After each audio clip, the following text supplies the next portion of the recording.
Hello tout le monde, c'est Jean Lucky, j'espère que vous allez bien en cette période de confinement. Moi ça va, je suis dans ma campagne avec ma famille, tout va bien. Aujourd'hui nous allons parler appareil digestif.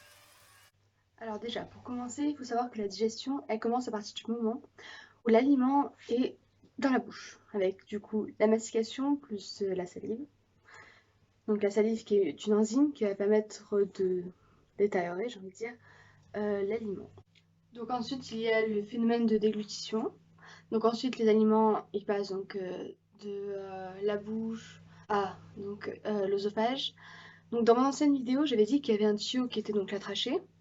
Donc c'est celui qui est devant en fait en termes de physiologie et donc l'œsophage est derrière. C'est pour ça que quand on avale, on ne respire pas parce que c'est une sorte de clapet en fait.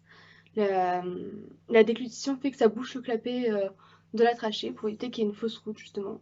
Après le passage des aliments à l'œsophage, ils arrivent donc dans l'estomac. Donc l'estomac, il faut savoir qu'il y a deux orifices, donc celui du haut, le cardia, et celui du bas, le pylore. Alors, je ne me suis toujours pas améliorée en dessin, mais c'est censé représenter donc un estomac. Donc là, on voit qu'il y a un petit peu une partie du tuyau, donc comme je disais, c'est l'œsophage. Et donc ensuite, il y a les sphincters ou les muscles en fait, si vous préférez. Donc il y a le cardia et le pylore, ce que je disais. Donc les aliments, ils arrivent donc de la bouche, enfin oui, de la bouche, ensuite donc par l'œsophage, puis ils arrivent donc dans l'estomac. Donc le cardia en fait, c'est ce qui permet d'éviter que les aliments puissent remonter en fait, donc qui a été de nous faire régurgiter en fait. Donc c'est aussi pour ça que chez les nouveau-nés, ce muscle-là n'est pas forcément très mature et donc c'est aussi pour ça que dès qu'ils sont un petit peu trop plein de lait, ils vont régurgiter plus facilement. Et le pylore vient toujours chez les nouveau-nés aussi, c'est pareil, s'il y a des jeunes parents parmi vous. Il y a ce qu'on appelle la sténose du pylore. Donc tout simplement, c'est le muscle qui gonfle de plus en plus et donc le sucre digestif, il ne peut plus passer en fait parce que c'est une anomalie. Donc le passage est bouché et du coup c'est pour ça que les enfants ils vont beaucoup régurgiter puisque forcément comme ça ne sort plus, eh bien faut que ça ressorte d'un autre côté. Donc voilà, donc après ça c'est une opération chirurgicale. Donc du coup, les aliments, donc on va reprendre. Donc ils ont été mastiqués et il y a eu les enzymes de la salive qui ont fait leurs effets. Donc ensuite la déglutition, donc passage dans l'œsophage. Donc ensuite, donc, il y a le clapet, on va dire, du cardia. Donc ensuite, il y a l'estomac. Donc l'estomac, là où il va y avoir le suc digestif. Donc c'est là réellement que les aliments, ils vont être liquides en fait, avant de passer à la suite. Donc ensuite, les aliments, ils passent de l'estomac à l'intestin grêle. Donc ils passent en premier par le duodénum, puis le jéjunum et enfin l'iléon, avant d'ensuite arriver donc au gros intestin ou le côlon. Ah oui, et donc c'est dans le duodénum que la vésicule biliaire va donc déverser la bile, qui va donc aider à digérer en fait. Donc la bile, elle est sécrétée par le foie, mais elle est stockée dans la vésicule biliaire. Aussi, il y a donc le pancréas qui a un rôle au niveau de la digestion, puisqu'il va déverser donc les sucs pancréatiques. Donc lui, c'est surtout un rôle au niveau de l'insuline en fait, qui va avoir une action, puisque l'insuline, c'est ce qui permet donc de gérer le taux de sucre dans le sang.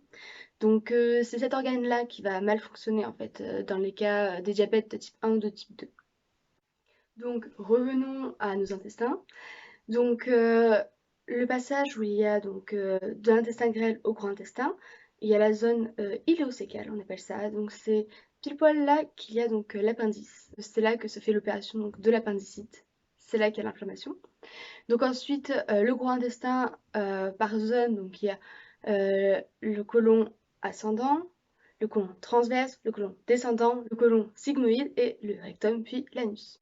Donc par exemple pour l'estomie, il faut savoir que l'aspect des selles vont pas avoir le même aspect en fait en fonction de la zone. Si par exemple en cas de cancer par exemple ou peu importe la maladie, si une personne a une stomie au niveau de l'intestin grêle, les selles vont être plutôt liquides, alors que si elles sont plutôt au plus proche de l'anus en fait, donc si elles vont être au niveau de du gros intestin, du côlon, là elles vont ressembler à de vraies selles. Donc pour ceux qui ne savent pas ce que c'est une ostomie, donc c'est en fait un abouchement euh, donc d'une partie de l'intestin à l'extérieur. Donc en fait, ce sont des personnes qui ont une poche reliée donc directement au niveau d'une zone du ventre. Donc ça existe aussi pour les urétérostomies, donc au niveau donc des urétères, ça porte bien son nom. Donc ça c'est pour le côté appareil urinaire. Donc voilà, je crois qu'on a fait un petit peu le tour. Maintenant petit récapitulatif. Donc du coup, la digestion elle commence donc à partir du moment où les aliments sont dans la bouche, donc avec la mastication plus la salivation.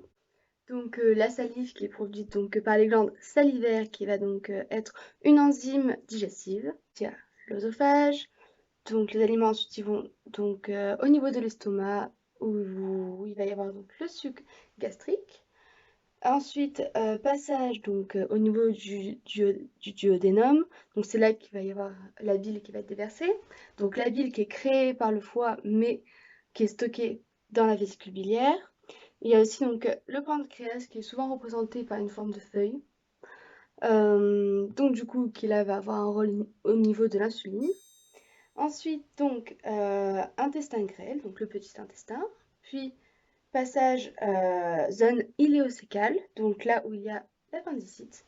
Donc passage donc au gros intestin, donc côlon ascendant, côlon transverse, côlon descendant, côlon sigmoïde, rectum, anus. Et voilà, vous savez tout sur le caca.